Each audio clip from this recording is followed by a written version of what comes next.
Assalamualaikum warahmatullahi wabarakatuh. Perkenalkan, kami dari perwakilan kelompok 1 keperawatan 23C. Di sini kami akan melakukan video roleplay mengenai hazard psikososial. Silahkan menyaksikan videonya.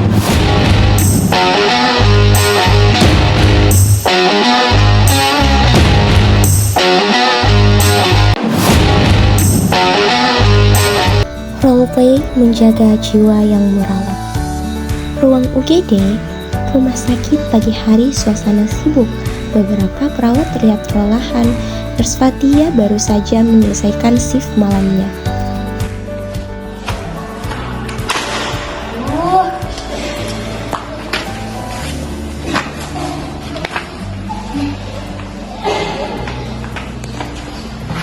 Shift 12 jam lagi. Ini sudah ketiga minggunya. Bahkan aku tidak mengingat kapan aku makan dengan tenang. Selamat pagi Kak Fatia. Wah, kakak terlihat lelah sekali. Mau ku bantu dengan berkasnya? Nggak usah, aku bisa sendiri. Urus saja pasien yang ada di bed 3. Oh, baik Kak.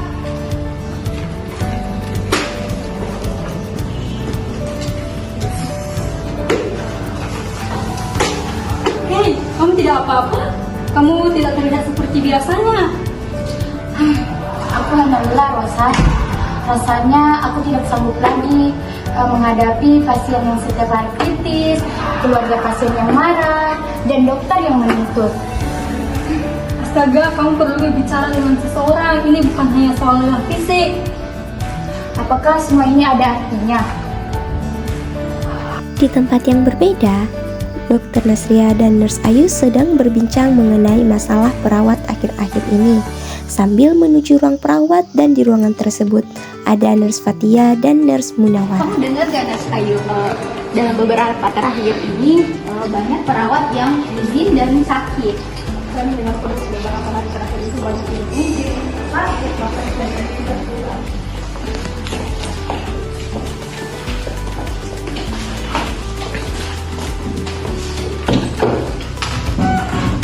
Jadi Nurse Ayu, menurut laporan terakhir itu tingkat stres dan keluhan burnout di kalangan perawat kita itu meningkat 30% dalam 6 bulan terakhir. Benar kok dok, saja melihat beberapa peningkatan konflik interpersonal, bahkan kehadiran, bahkan staf itu banyak mengundurkan diri dari tugasnya masing-masing. Nah, seperti itu contoh nyatanya. Fatia, kamu terlihat tidak baik. Sudah berapa lama kamu merasakan seperti ini? Entahlah, mungkin beberapa bulan. Kukira awalnya hanya lelah biasa saja. Bukan hanya Fatia, semalam saya bermimpi buruk lagi tentang pasien yang meninggal minggu lalu. Saya terus merasa bersalah, memikirkan tindakan apa yang seharusnya saya lakukan. Nah, ini yang disebut dengan hazard psikososial, yang dimana tekanan kerja, beban emosional, konflik peran, serta dukungan, serta kurang dukungan yang menyebabkan kesehatan mental. Terus ayo, kita butuh perawat baru dalam medis. Ada apa ini? Nah, ini nih dok, yang mau saya sampaikan minggu lalu. Beberapa staf kita itu kena tekanan berat. Bagaimana nih solusinya dok, supaya kita solusi untuk staf kita dan perawat kita nih. Oh, begitu ya. Baiklah kalau begitu, mari kita berdiskusi tentang masalah ini, karena sepertinya ini masalahnya akan lebih serius. Kita akan berdiskusi ya nanti. Betul. Keesokan harinya, karena masalah yang dilaporkan oleh Nurse Ayu mengenai masalah psikososial, Dr. Nadia mengadakan rapat. Oh, semuanya sudah bertemu ya? Ya, dok.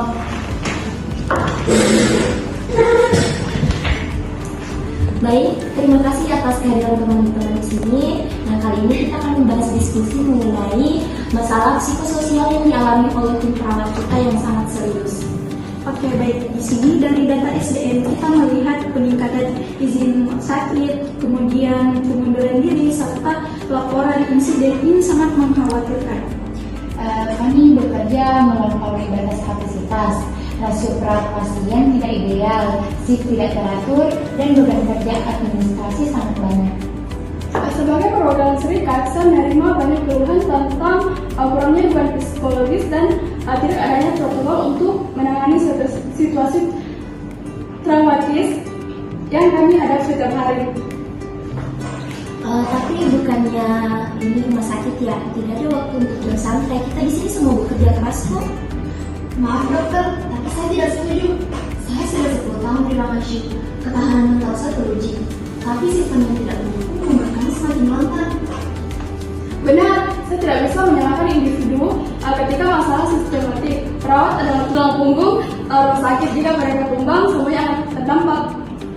Sebagai konsultan keselamatan kerja, saya ingin menegaskan bahwa hazard psikososial sama dengan prosesnya bahaya fisik.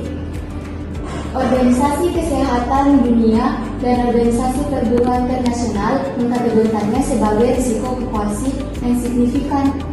Nah, mari kita identifikasi masalahnya. Yang pertama, beban kerja berlebih dari staffing yang tidak memadai. Kemudian yang kedua, paparan terhadap trauma dan kejadian traumatis. Yang ketiga, adanya konflik interpersonal dan komunikasi tidak efektif. Yang keempat, kurangnya otonomi dan penghargaan. Dan yang terakhir, ketidakjelasan peran dan prosedur. Sebagai pengalaman saya sebagai fasilitator, solusi untuk harus komprehensif itu untuk mencakup level organisasi baik tim maupun individu. Jadi ingin menyampaikan ketahanan dan kerja sedang terbawa rumah jadi terbaru dan ini menciptakan lingkaran sehat. Oh baik, terima kasih atas keterbukaan kalian semua. Mari kita bahas masalah ini bersama-sama dan memberikan solusi.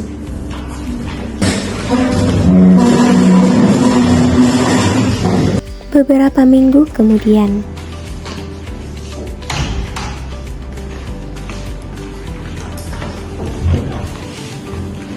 Oke, baik. Langsung saja di sini kami telah merancang sistem rotasi yang lebih manusiawi, yaitu dengan jadwal maksimal 3 shift malam berturut-turut dan jeda minimal 11 jam antar shift dan juga libur yang lebih terjamin.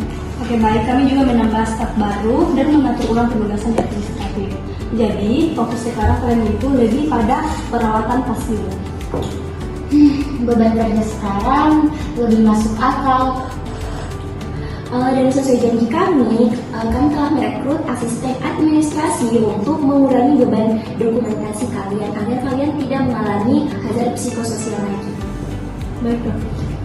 sementara kepala rumah sakit dan tim perawat melakukan diskusi, di ruangan lain terdapat beberapa perawat yang melakukan Hari pelatihan. ini kita akan membahas tentang teknik manajemen stres dan resiliensi. Setelah saya menerapkan Minfus sejak yang diajarkan minggu lalu, saya merasa lebih tenang saat menghadapi situasi yang kritis. Nah, bagus sekali.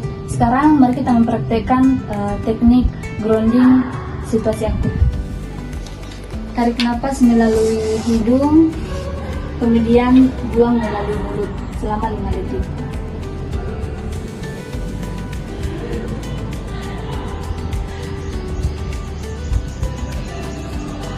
Rasanya berbeda, seperti ada jangkar yang membuat saya tetap stabil.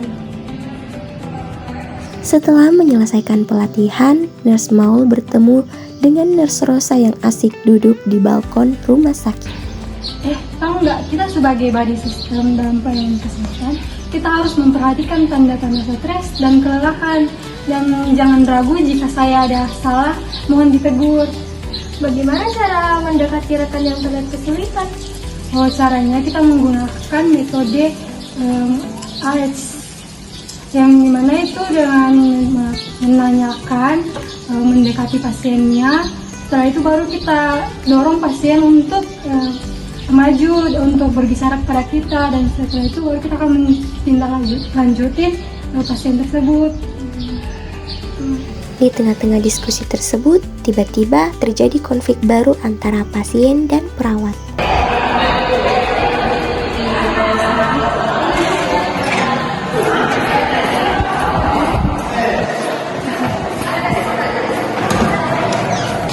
Saya sudah menunggu selama 3 jam di sini, tapi tidak ada yang mengurus saya. Pelayanan macam apa ini? Ibu saya sejak tadi kesakitan dan kalian hanya duduk-duduk saja di sini. Saya mengerti Anda frustasi dan itu wajar. Mari kita bicarakan apa yang seharusnya kita bicarakan dan apa yang seharusnya kita lakukan. Oke Oke Bu, maaf ya. Di sini saya perawat yang akan menangani kasus ini. Mari kita diskusikan secara bersama ya Bu. Baiklah.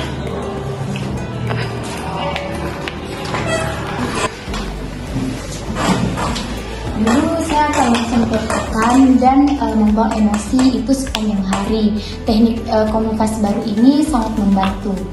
Setelah konflik tersebut mereda, terlihat Dr. Nasria dan Nurse Munawara sedang berbincang. Terlihat Nurse Munawara sedang kebingungan dengan situasinya.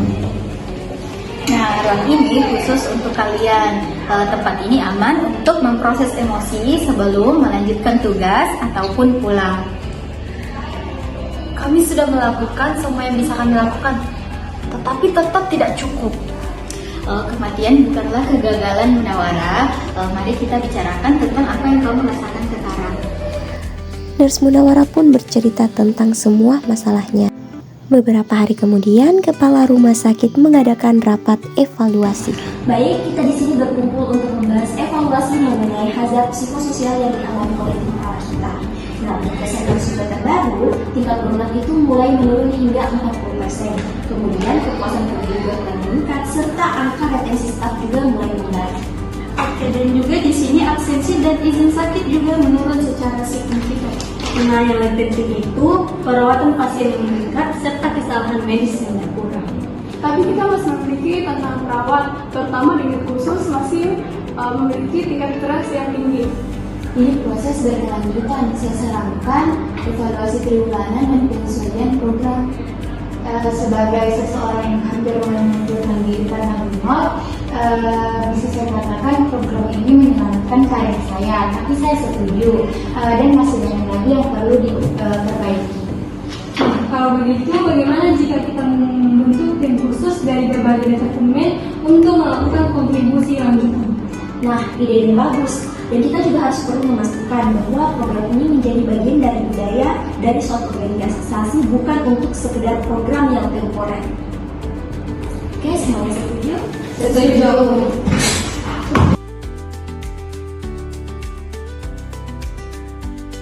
Program konseling ini membantu kami mengatasi stres yang saya bawa pulang dan bagaimana cara mengatasinya bersama. Dukungan keluarga sangat penting dalam resiliensi. Itulah mengapa kita melibatkan mereka dalam proses ini. Dulu bertahan dalam profesi ini berarti kita harus mengorbankan kesehatan mental kita, yang dimana sekarang kita juga harus memperhatikan diri kita seperti memperhatikan pasien. Dan jangan ragu untuk mengatakan tidak. Ketika kalian kewalahan, itu bukan tanda kelemahan, tapi kesadaran diri. Saya perhatikan perawat di sini sekarang sudah lebih menjadi tenang dan lebih baik dalam menghadapi pasien yang seperti saya. Ketika kami dirawat dengan baik, kami juga bisa merawat dengan baik pula.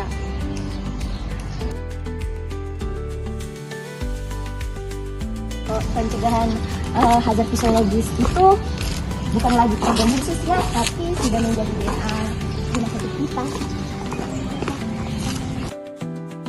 Baik, hari ini kita akan mengadakan penghargaan untuk perawat kita yang telah berdedikasi terhadap pekerjaannya. Langsung saja kita panggil Nurse Fatia ke depan.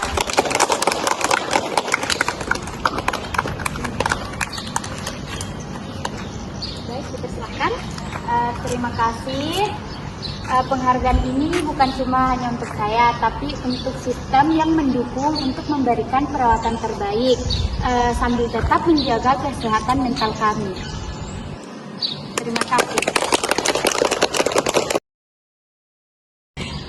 Baik, di sini kita berkumpul untuk membahas mengenai perkembangan rumah sakit kita. Nah, setahun lalu kita mengalami krisis psikososial dan sekarang kita mulai mengalami perkembangan dan menjadi contoh institusi lain mengenai cara merawat perawat kita. Oke, perjalanan ini mengajarkan kita bahwa keselamatan kerja bukan hanya tentang bahaya tentang fisik, tetapi juga psikologis. Sebagai psikiater, saya sering melihat intervensi datang terlambat, tapi kita membuktikan bahwa pencegahan adalah kunci.